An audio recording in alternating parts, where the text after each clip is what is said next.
P-1-8, 1466. Kamag-anak ata to ni Senator Bong Revilla. Beth Revilla, 50,000. Purchase of information. Ang purchase of information ba ay allowable expense? Yes po, under 4.8.1 po, kasama po ang purchase of information. Kung kasama, bakit mo disallow itong purchase of information? Hindi po ito kasama dun sa na-disallow po. Ito. Hindi Okay. po. Balik naman tayo sa P-1-8-1220. Kamag-anak naman to ni Senator Risa Ontiveros. Clarice Ontiveros, please read the amount. This is to acknowledge receipt of the amount of 500,000 for the purchase or rental of supplies, materials, and equipment for confidential operations, open and close parentheses, purchase of provision of medical and food aid. At again, disallowed ito? Kasama po ito dun sa na-disallow po kasi humingi pa, based on this acknowledgement receipt, we cannot ascertain, hindi ko po ma-ascertain if this is for really nabigay for purchase of medical and food aid. Kaya humingi pa po ako ng additional documents. Nabigyan rin itong Jose Jokno Jr.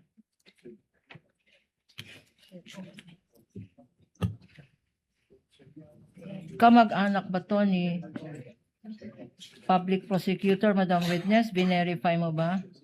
Can you look at P-1-8-1482? Nagbigay ng information itong Jokno. Kapangalan Jose Jokno Jr. Baka anak ni Congressman. Hindi mo tinanong kanina nung dumaan ka dyan? Hindi po. Hindi. Okay.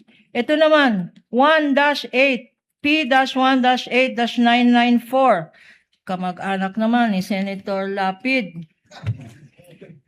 Diane Maple Lapid na tumanggap ng 150,000 pesos na bumili daw ng supplies. Pakibasa for the record. This is to acknowledge receipt of the amount of 150,000 pesos for the purchase or rental of supplies, materials, and equipment for confidential operations. Bakit?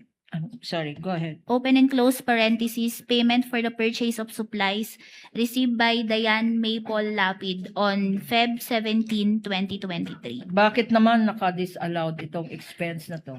Gaya po yung sa provision and medical and food aid, based on this acknowledgement receipts po, hindi po ma-ascertain kung this is really given for the purchase of supplies, kaya nanghingi po ako ng additional documents po. Meron na naman, not once, but for the second time, Lapid family, John A. Lapid Jr., tumanggap ng 350,000 pesos. Can you read for the record? P-1-8, 1735. Acknowledgement receipt. This is to acknowledge receipt of the amount of 350,000 pesos for the purchase or rental of supplies, materials, and equipment for confidential operations, open and close parentheses, purchase of provision of medical and food aid, received by John A. Lapid Jr., date May 3, 2023.